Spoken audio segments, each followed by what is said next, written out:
네, 안녕하십니까. 밤새 평안히 잘 쉬셨습니까?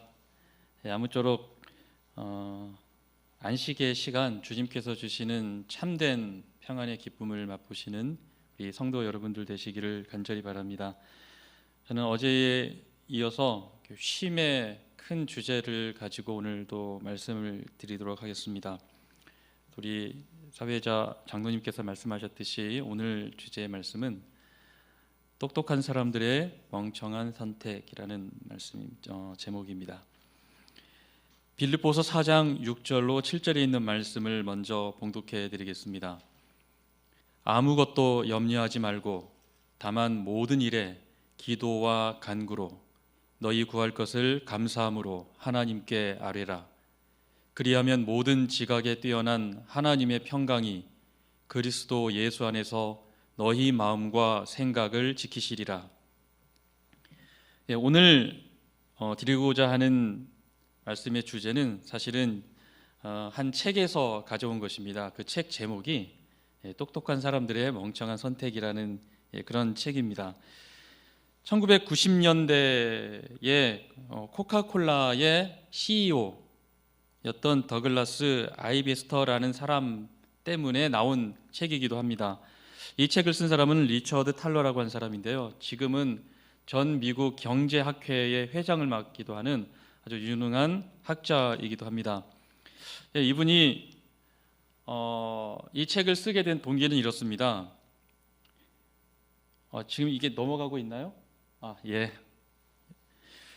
왜 이렇게 멍청한 선택을 내리는 것일까? 그렇게 똑똑한 사람들이 라는 질문을 이 학자분이 먼저 갖게 됩니다. 이분이 갖게 된 이 질문의 배경에는 이런 내용이 먼저 있습니다. 이 아이베스터라고 하는 코카콜라의 CEO가 전 기자와 투자자들이 다 있는 곳에서 어떤 발표를 합니다. 근데 발표의 말미 끝에 어떤 얘기를 하냐면 이번 여름에는 코카콜라를 더 비싸게 팔 예정입니다. 더운 여름에 마시는 이 시원한 코카콜라를 다른 때보다는 찾는 사람이 더 많을 테니 비싸게 팔아서 많은 이윤을 남길 예정입니다 라고 이야기를 합니다. 이 사람은 코카콜라 역사상 최연소 나이에 부사장을 거쳐서 CEO에 오른 그런 사람입니다. 이 사람이 굉장히 유능하고 똑똑한 사람이었다는 평가를 받습니다. 하지만 그날 그 발언 때문에 소비자들이 폭발적인 분노를 일으킵니다. 심지어 투자자들, 많이 남기면 남길수록 좋아하는 그 투자자들도 큰 비난을 하게 됩니다. 그리고 결국 그 비난 때문에 해고를 당하게 됩니다. 이론적으로는 굉장히 합리적이었지만 여러분 느끼시는 것처럼 굉장히 멍청한 선택을 했기 때문에 그렇습니다. 이 젊은 경제학자였던 리처드 탈러가 그 모습을 바라보면서 질문을 던진 것입니다. 미국에서 네로라 하는 명문 대학을 거치고 수많은 정말로 남들이 할 수 없는 좋은 경험들을 다 하며 대학원까지 나온 그 똑똑한 사람들이 왜 이렇게 결정적인 순간에 멍청한 선택을 내리곤 하는 것일까? 그래서 오랜 시간 연구 끝에 이 책을 내게 되었던 것이죠. 실험을 합니다. 일반인 집단과 MBA 과정에 있는 학생 두 집단으로 먼저 학생을 나눴습니다. 그냥 평범한 학생들, 그리고 MBA는 미국에서 가장 똑똑한 학생들이 모이는 경제 관련 대학이죠. 그 학과에 다니는 학생들하고 두 그룹으로 나눕니다. 그리고 이 사람들에게 질문을 내립니다. 폭설로 인한 판매 증가, 제설용 삽 가격 50% 인상, 이러한 문구가 붙어있는 어떤 한 철물점 가게를 소개를 하는 것입니다. 사람들이 눈이 너무 많이 내려서 눈을 치기 위하여 그 제설용 삽을 사려고 가게에 갔더니 가게 앞에 이런 문구가 붙어있는 것이죠. 여러분 이 문구를 보시고 어떤 느낌이 드시나요? 질문을 던집니다. 여러분 이런 상황이었는데 주인은 과연 옳은 선택을 한 것인가 아니면 잘못된 선택을 한 것인가? 이렇게 질문을 내린 것입니다. 그랬더니 일반인들은 82%가 일반인 가운데 82%는 정말 이해할 수 없는 선택이다.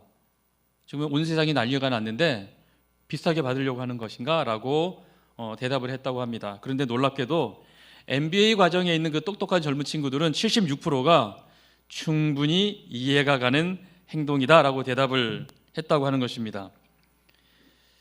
자, 경제학적 이론으로는 사람들이 많이 찾는 시기에 그 물건을 더 비싸게 팔아서 이윤을 많이 남기는 것이 당연하겠죠. 그런데 일반인 입장에서는 실제 사람들이 생각하는 그런 경제학적 이론보다는 그런 상황에 처했을 때의 사람의 도덕심, 그리고 여러 가지 심리적 요인에 더 기반을 두고 집중하였다고 하는 것입니다. 자, 여러분들은 어떤 해답을 갖고 계십니까? 누군가는 당연하다고 생각했던 결정이 누군가에게는 어처구니도 없는 이상한 결정이 되었다고 하는 것이죠. 그래서 이 리차드 탈러가 어떤 결정을 내리게 됩니다. 인간의 선택은 결코 돈이나 수치만으로 예측해낼 수 없습니다. 우리는 그 위에 있는 감성적, 심리적 요인들을 고려해야 합니다. 우리 교회 성도님들은 이 세상을 바라볼 때에 어떠한 법칙을 두고 바라봐야 할까요? 세상의 정치적, 이 세상의 사회적, 이 세상의 그 어떤 요인으로 이 세상 사람들을 혹은 옆에 앉아 계시는 성도님들을 바라보신다면 그야말로 세상의 그 여느 사람들과는 전혀 다를 것이 없는 것이죠. 우리는 어떤 시각을 가져야 할까요? 예수님의 시각을 가져야 합니다. 우리가 품어야 될 감성적인, 심리적인 마음의 자세는 모두가 다 예수님의 마음으로부터 비롯되기 때문에 그렇습니다. 인간의 선택이 결코 수치나 돈만으로 해결되어질 수 없는 것처럼 우리의 그리스도인의 생각 역시 이 세상의 잣대로는 잴 수 없는 그런 무언가가 있어야 된다고 하는 것이죠. 그래서 항상 저는 이 말씀 드리기를 좋아합니다. 내가 내 아내를 바라볼 때에, 아내가 남편을 바라볼 때에, 그리고 부모가 자녀를 바라볼 때에 각자 자기의 시선으로 바라보는 것이 아니라 그 안에 계시는 예수님의 시선으로 바라보아야 한다는 것이죠. 그래서 가정에도 삼위일체가 일어나야 됩니다. 나와 그 사람 그리고 그 사이에 예수님이요. 오늘 저는 한 사람의 화가와 그다음에 두 아름다운 곡을 통해서 여러분들께 하나님께서 요구하시는 참된 쉼, 평안이 무엇인지를 좀 설명해 드릴까 합니다. 먼저 그야말로 도전하는 삶을 살았던 한 사람, 어제도 이 사람의 작품에 대해서 소개를 해드렸는데요. 미켈란젤로를 먼저 소개해 드리고자 합니다. 자, 이 그림이 아니죠. 이 천장에 그려진 벽화는 너무나도 유명하죠. 바티칸에 있는 시스티나 성당에 그려진 천지창조라고 하는 작품입니다. 총 7개의 테마가 있고요. 4년 동안 작업을 했다고 합니다. 프레스코화라고 합니다. 이 그림 기법을 프레스코화라고 하는데 먼저 회칠을 한 후에 그 회백이 마르기 전에 채색을 합니다. 길이가 어떻게 되냐면 천정의 세로 길이가 13m, 가로 길이가 13m, 세로 길이가 36m나 되는 넓은 천정 위에 약 400명 이상의 인물들이 그려져 있습니다. 제가 이곳에 실제로 가볼 수 있는 기회가 있었는데요. 제가 독일에 잠깐 있을 때 손님들이 오셨는데 꼭 로마를 가보고 싶다고 해서 저도 가보지도 않았는데 운전을 하고 그 손님들과 함께 갔습니다. 성당 내부를 이렇게 둘러보는데 저쪽에 어떤 사람들이 모두가 다 수십 명, 몇 명이나 되는지 모르겠는데 그 사람들이 전부 다 이렇게 하늘을 올려다 보고 있어요. 뭐가 있나 궁금해서 막 갔더니 이 천정에 벽화가 그려져 있는 것입니다. 그런데 깜짝 놀랐어요. 제가 그림을 잘 모르는 사람이에요. 제가 뭐 다른 것도 뭐 성적이 뭐 그저 그랬겠지만 특별히 미술 시험은 옛날에 수미양가 그랬잖아요. 우리 국민학교, 저는 국민학교를 나왔는데 그 당시에 수수수 이렇게 안 맞아본 사람이 없죠. 그때는 점수를 다 잘 줘서. 근데 미술은 항상 양이었어요. 양. 그 정도로 제가 미술을 못했는데 그 그림을 본 후에 미술이라고 하는 것에 대한 제 인생 자체가 다 바뀌었다고나 할까요? 깜짝 놀랐어요. 파란색이 세상에 그렇게 아름다운 파란색이 없어요. 노란색, 빨간색이 그렇게 아름다운 색깔을 제가 그 전에 본 적이 없을 만큼 너무나도 아름다웠습니다. 그 색깔이 왜 이렇게 아름다웠는지 잠깐 설명을 해드리려고 해요. 미켈란젤로가 이 그림을, 이 벽화를 의뢰받은 이후에 그 교황청에 직접 내건 자신의 요구 조건이 있습니다. 그것이 뭐냐면, 첫 번째, 내가 무엇을 그리든지 간섭하지 마라. 그리고 내가 다 그린 후에 공개할 때까지는 절대 누구도 이 그림을 미리 와서 엿볼 수 없다. 이 두 가지 조건을 걸었다고 합니다. 어떻게 보면 굉장히 교만하죠. 그런데 이 사람이 가장 아름다운 그림을 벽에다 그려낼 수 있다는 사실을 확신했기 때문에 교황이 직접 약속을 합니다. 이 사람이 그림을 그리는 값으로 중간중간 정산을 해서 돈을 받습니다. 근데 그 돈을 뭐로 받았냐면 금으로 받았어요.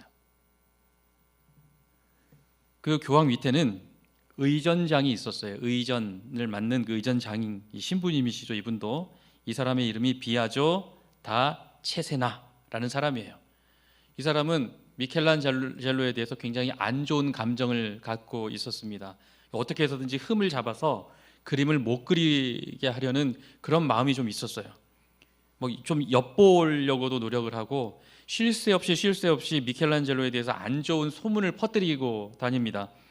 그런데 가만히 보니 밤마다 미켈란젤로가 밖을 나가서 저 밑에 있는 동네로 가는 것입니다. 그리고 갈 때 수레에다가 뭔가를 가득 실어서 갔는데 올 때에는 조그만 거 하나를 싣고 와요. 제가 무슨 일을 하나 보다 라고 해서 소문을 그냥 냈는데, 이 성당 안에 있는 금이나 은을 훔쳐다가 그걸 팔아서 저 동네에 내려가서는 술과 여자를 위해서 그 돈을 다 흥청망청 써버리고 만다는 소문을 냅니다. 이 소문이 하도 거세지니까 이제는 교황이 어쩔 수가 없어서 미켈란젤로를 부릅니다. 난리가 났죠. 엿보지 않기로 했고 내가 무엇을 하든 무엇을 그리든 상관하시지 않기로 했는데 왜 약속을 어기십니까? 소문이 너무 심하니 이거 좀 가라앉히고 진행을 하자 해서 알아봤더니 금을 동네로 가져가서 금을 가루로 빻아서 가져온 다음에 그 물감에다가 금을 섞었다고 하는 것입니다. 금을 섞어서 그린 그 물감의 채색이 얼마나 화려한지, 그냥 뭐 유리가루가 있는 것처럼 반짝반짝 거리는 건 아닌데, 파란색은 너무나도 황홀하게 파랗고 빨간색은 너무나도 황홀하게 빨간색이 나오는 거예요. 하얀색은 그냥 하얀색이 아니라 그동안 볼 수 없었던 정말 희한한 하얀색이 나옵니다. 지금 제가 보여드리는 영상으로도 다 설명할 수 없는 그런 아름다운 채색의 옷이 색깔이 그렇게 나온 것이죠. 그래서 미켈란젤로가 그린 그림이 지금까지도 변하지 않고 잘 남아있는 이유가 거기에 있다고 합니다. 이 의전장 비아조는 두 번째 사고를 치게 됩니다. 그림을 엿본 후에 뭐라고 일러 바치냐면, 천장에 그려진 사람들을 보니 그 사람들이 전부 다 옷을 안 입고 있습니다 라고 얘기를 합니다. 그 당시에는 누드화를 그리는 것이 일반적이지도 않았고, 더군다나 교회 안 벽에다 그림을 성화로 그리는데 옷을 입히지 않았다고 하는 것은 너무나도 의아한 일이었죠. 그런데 성화답게 그리라고 요구를 하자 그냥 그리지 않고 낙향을 하게 됩니다. 그 뒤를 이어서 사람들이 그리려고 아무리 노력을 해도 미켈란젤로가 그려놨던 그 채색을 아무도 따라할 수가 없는 것입니다. 그래서 직접 교황이 사과를 하고 다시 불러 올려서 그리기 시작합니다. 그래서 오늘날 우리가 볼 수 있는 그 아름다운 천지창조라고 하는 프레스코화가 지금도 시스타나 성당 위에 남아있게 된 것이죠. 안에 들어가면 대략 이렇게 보이게 됩니다. 총 7개의 테마라고 제가 설명을 드렸죠. 위에서부터 밑으로 쭉 내려오는데 저 위로 갈수록 하늘, 아래로 갈수록 땅, 그리고 지하에 있다고 상상되었던 지옥까지 이렇게 연결되어집니다. 특별히 아래쪽으로 오면은 최후의 심판 장면이 나옵니다. 천지창조는 천정에 그렸고요, 벽면에다가 최후의 심판을 그린 것입니다. 두 개가 스토리로, 총 7개의 스토리로 쭉 연결이 되는 것이죠. 그런데 이 그림이 공개되고 난 후에 또 커다란 사건 하나가 벌어집니다.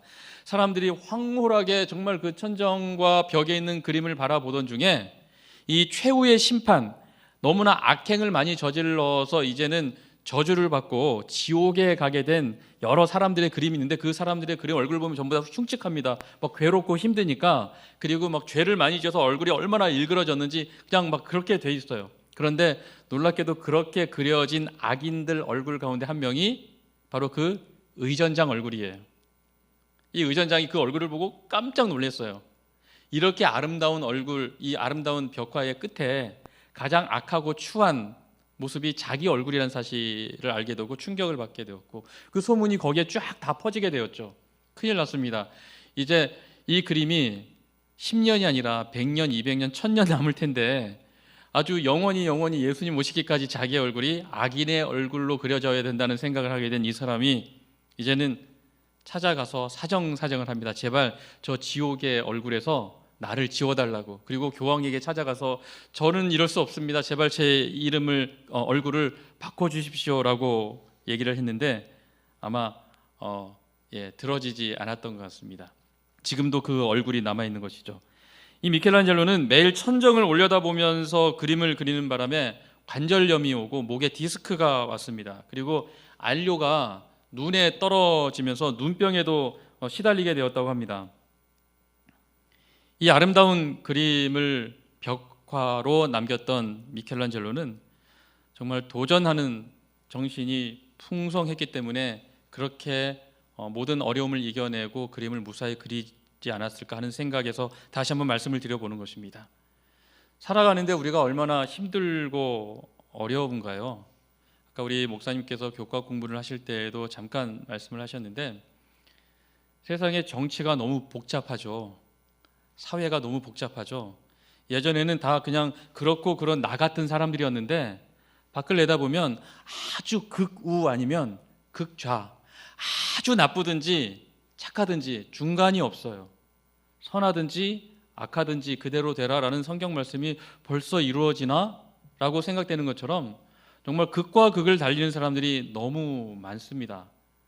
대화하다가 실수할까 봐 두려워요. 나는 그냥 얘기를 했는데 그분들이 어떤 정치적 해석을 할까 봐, 또는 요즘에 벌어지고 있는 여러 가지 어려운 사회적으로 이 말들을 해석할까 봐 두려운 때도 있습니다.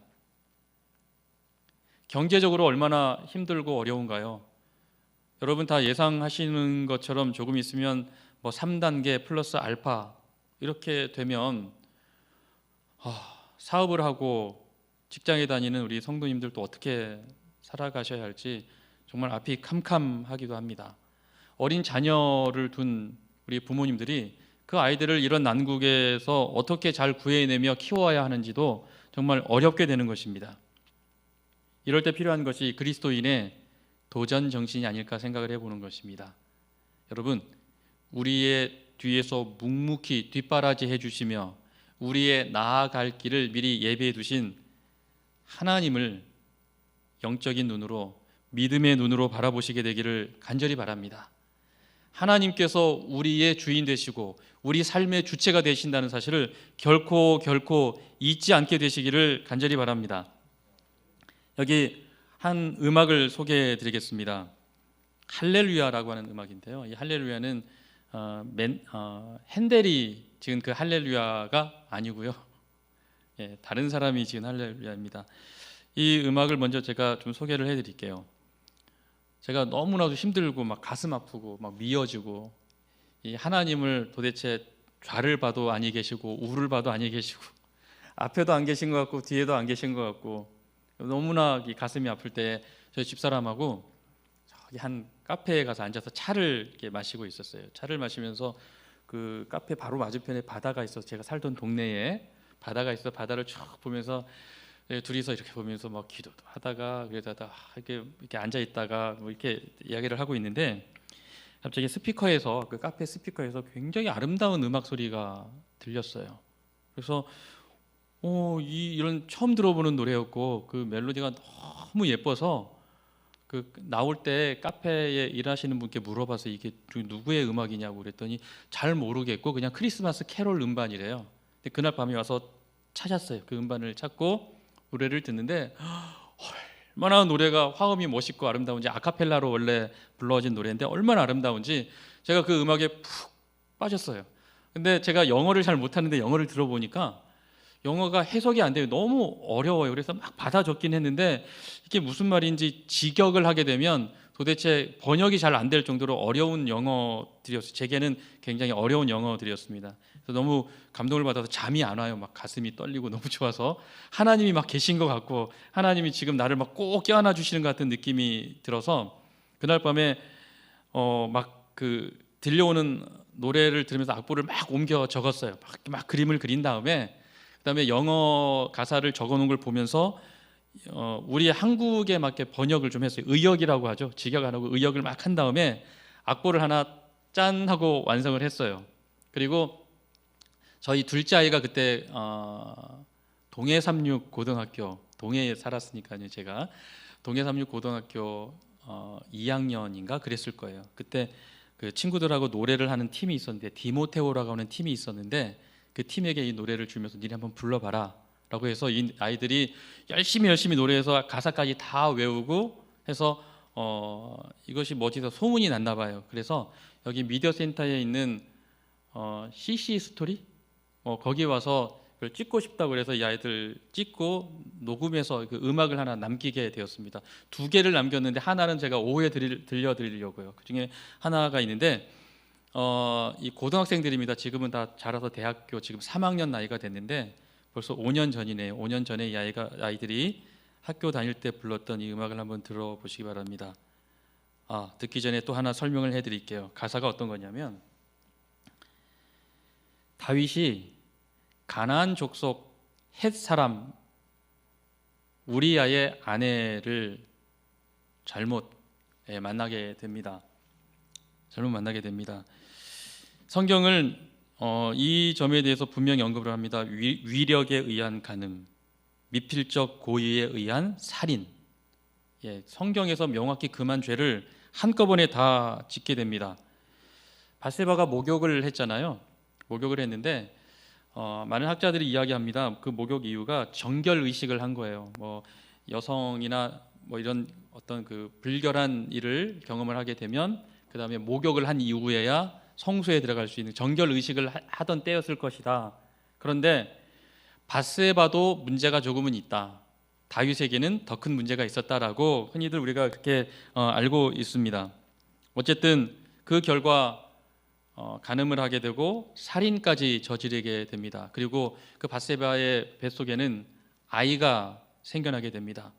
약 10개월 동안에 이 다윗이 어떠한 심정으로 보냈는지 그 죄악의 심정, 괴롭고 힘들었던 심정을 노래를 한 것입니다. 거기에 보면 어떤 내용이 나오냐면 내가 키친 체어에 묶여있다. 부엌 의자에 묶여있다.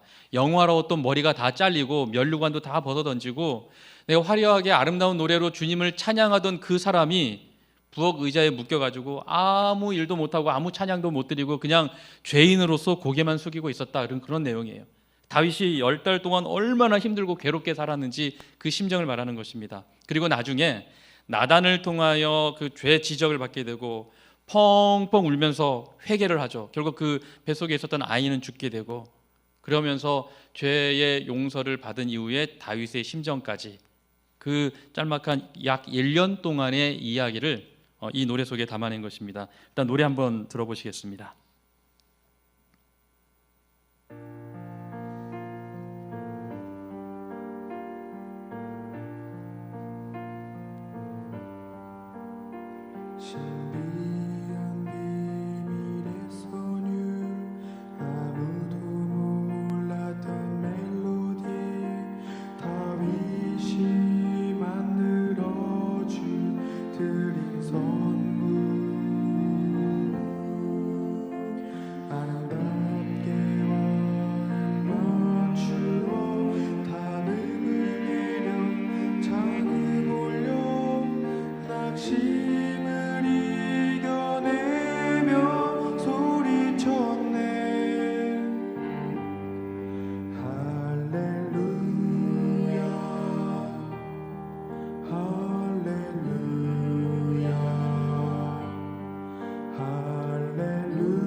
아름다운 달빛 속에 그녀로 인해 믿음 흔들렸네. 빛나던 왕관 깨지고 영화롭던 머리 깎여도 주 향한 내 입술 찬양하네.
네, 나단이 찾아왔을 때 다윗은 즉시 자신의 죄를 인정을 하고 그 아이를 위하여 하나님께 간구를 합니다. 뱃속에 있는 아이를 위하여. 다윗이 금식하고 안에 들어가서 밤새도록 땅에 엎드러져서 기도를 합니다. 성경에 보면 그 집안의 늙은 자들이 곁에 있어서 다윗을 땅에서 일으켜 세우려고 했는데 도무지 말을 듣지 않고 계속해서 금식하며 울며 하나님께 기도를 드린 것입니다. 우리가 죄를 지었을 때 어떤 자세를 취하느냐가 무척 중요한 것입니다. 끝까지 나 잘못한 거 없다고 바득바득 대드는 것보다는 그 즉시 자신의 죄를 인정하고 즉시 부복하여 땅에 엎드리며 하나님을 찾고 또 찾는 길만이 우리가 살 수 있는 유일한 방법인 것입니다. 다윗과 같이 여러분께서도 일상생활에서 우리가 가끔 지을 수밖에 없는 죄에 직면할 때마다 즉시 하나님의 지적하심을 받아들이고 하나님께 무릎 꿇는 여러분 되시기를 간절히 바랍니다. 나 없음을 인정하고 나의 모든 소유와 나의 모든 자아를 땅에 내려놓고 오직 여호와 하나님만을 찾는 여러분 되시기를 또한 간절히 바랍니다. 우리 다른 노래 하나를 또 소개시켜 드리려고 합니다. 우리 아시는 것처럼 아주 유명한 노래입니다. Amazing Grace. 우리 찬미가의 자비로운 주 하나님으로 되어 있는 노래이죠. 이 노래를 두 번을 듣겠는데요. 다른 두 팀이 있는 노래를 듣겠는데요. 첫 번째는 일 디보라고 하는 팀입니다. 이 팀은 그 영국의 오디션 프로그램에서 입상한 4명의 남자분들이 부른 노래를 처음 듣겠습니다. 이 노래는 영국에서 시작된 노래입니다. 그래서 이 영국 사람들의 감성과 영국 사람들이 느끼는 그 감정으로 이 찬미를 듣는 것이 좋겠다는 생각이 듭니다. 왜냐하면 그 사람들이 갖고 있는 그 음악적인 부분이 우리 한국과 굉장히 흡사한 부분이 있어요. 꺾기라든지 우리 트로트 뭐 할 때 엥 하는 거 있잖아요. 그런 거 우리 창 할 때에 판소리 할 때 나오는 그런 소리 비슷한 소리가 영국에도 있습니다. 그래서 들어볼 텐데 제가 이 노래에 대해서 가사를 다시 한번 음미해 봅니다. 음미하면 음미할수록 참 좋은 가사의 내용들이 있습니다. 우리 찬미가는 음률에 맞추느라고 이렇게 번역을 해서 지금의 이렇게 번역이 나왔는데 그냥 나오는 대로 직역을 하자면 이렇습니다. Amazing Grace, 놀라우신 은혜. 그 소리가 얼마나 감미로운지, 그 소리가 얼마나 스윗한지, 달콤한지 이런 뜻이죠.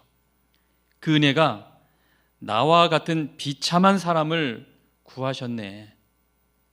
한때 나는 길을 잃었으나 이제 찾게 되었네. 한때 나는 눈 멀었으나 이제 보게 되었네. 이 노래를 지은 사람은 존 뉴턴이라고 하는 사람입니다. 이 이야기는 너무나도 잘 알려져 있는 이야기죠.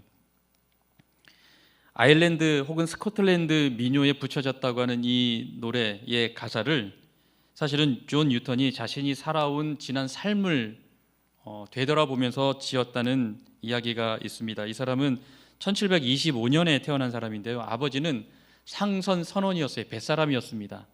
캐톨릭 신자였고 어머니는 개신교도였습니다. 그런데 6살 되던 해에 어머니가 폐결핵으로 사망을 합니다. 그리고 밖에 뱃사람이기 때문에 배 타러 나가 있는 아버지 대신에 계모가 들어와서 이 존 뉴턴을 키웠는데 굉장히 많은 학대를 받았다고 합니다. 그러다가 선원 학교에 들어가서도 굉장히 구타를 많이 당하고 힘들게 지내다가 결국은 아버지를 따라서 배에 승선을 하게 되었는데 그때 그 배가 어떤 일을 했냐면 노예를 수송하는 그런 일들을 했습니다. 이 노예들이 배 안에 있는 동안에는 가축 이하의 대우를 받습니다. 그래서 간염에 걸려서 죽기도 하고 그 배에 있는 동안 탈수돼서 죽기도 하고 영양실조에 걸려서 죽기도 하고 굉장히 그 비참한 광경들을 많이 보게 되죠. 그러다가 1748년 5월 10일 22살 되던 해에 폭풍우를 만나서 그 배가 좌초될 위기에 처하게 됩니다. 그때 가까스로 기적처럼 이 배가 침몰되지 않고 살아남게 된 것입니다. 그때 이 사람이 하나님을 만났어요. 그 이후로부터 6년 동안 어쩔 수 없이 뱃사람 일을 계속 하긴 했지만 끊임없이 기도하며 하나님을 찾고 또 찾습니다. 그래서 결국은 뱃사람 일을 그만두고 신학교에 들어가서 성직자가 되기로 결심을 합니다. 결심을 한 이후에 성직자로 살아가던 중에 예전에 그 배가 흔들릴 때 만났던 하나님을 기억하며 지었던 찬송시가 바로 자비로운 주 하나님, 바로 이 찬송시인 것입니다. 이 노래는 그 이후에 미국으로 넘어갑니다. 미국으로 넘어가서 체로키라고 하는 인디안 부족이 있는데요. 미국에서 그나마 문명화가 된 5개의 부족 가운데 한 부족입니다. 미국 정부에서 이 사람들을 1838년에 그들이 살고 있던 본래의 거주지에서 지금의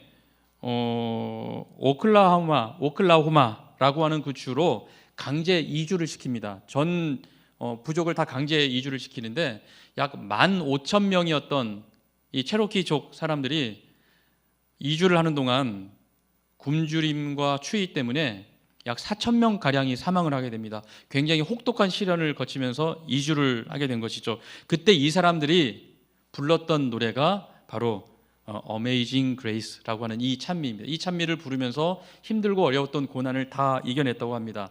지금 그들만의 나라가 있는데요. 뭐 이게 독립된 나라가 아니라 그 사람들의 그 부족 국가를 체로키 네이션이라고 합니다. 이 체로키 네이션의 애국가가 이 어메이징 그레이스이기도 합니다. 그리고 남북 전쟁을 벌였을 때는 남부군이나 북부군이나 다 함께 이 노래를 굉장히 애창했다고 알려져 있습니다. 이 노래를 영국 사람의 버전으로 먼저 들어보도록 하겠습니다. 은혜 받으셨습니까?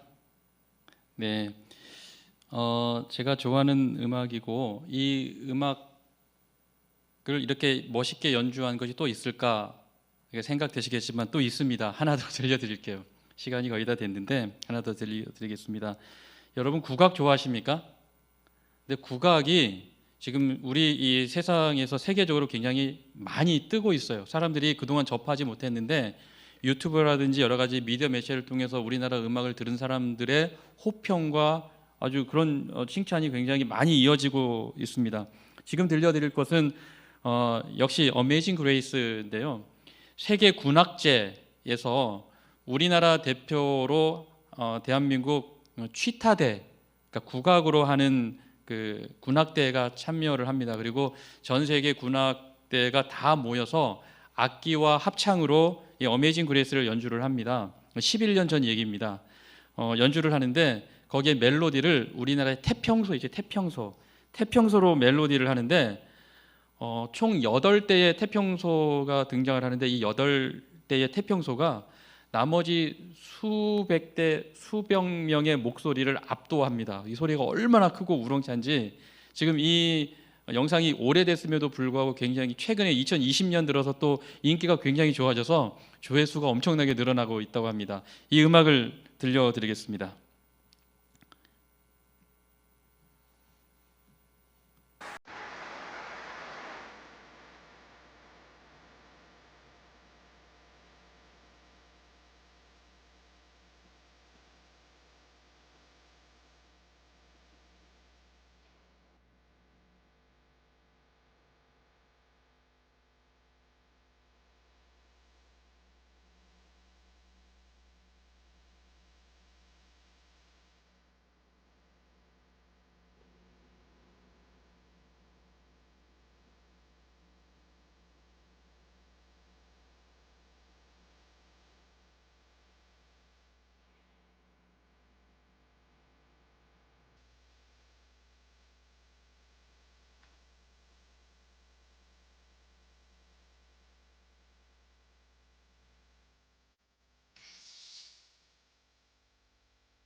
네, 전 세계 어디를 가든지 항상 우리나라 사람들 목소리가 큽니다.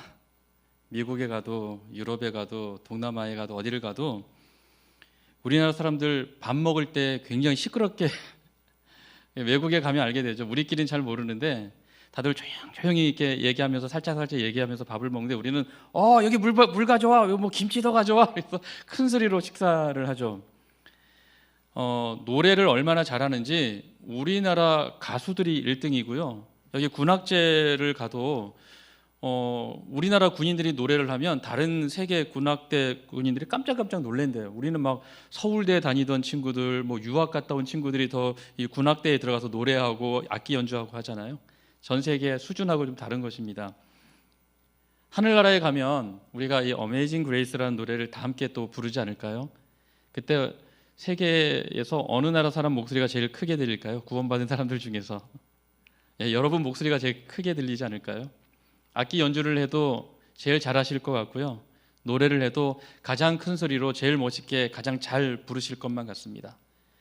예수님 앞에 무릎을 꿇고 기도를 드릴 때에도 가장 간절하게 가장 아름다운 모습으로 또한 기도를 드릴 것만 같습니다. 이제 곧 우리를 위하여 이 땅에 내려오실 예수님을 생각해 봅시다. 이 힘들고 어려운 세상, 이제 어쩔 수 없이 예수님이 오실 수밖에 없는 이 세상, 우리가 이 세상의 힘들고 어려운 고난들을 바라볼 것이 아니요 이제는 하늘을 바라보며 이제 곧 오실 예수님께 찬양할 생각을 하며, 비록 많은 사람들이 똑똑해 보이지만 바보 같은 선택을 하는 그런 삶을 우리는 쫓아갈 것이 아니라, 비록 좀 바보 같을지라도 가장 똑똑한 최선의 선택을 날마다 예수님 안에서 실행하심으로 주님께서 기뻐하시는 삶, 하나님께서 아름답게 여기시는 그런 삶을 살아가시는 여러분 되시기를 간절히 바라면서 말씀을 마치겠습니다.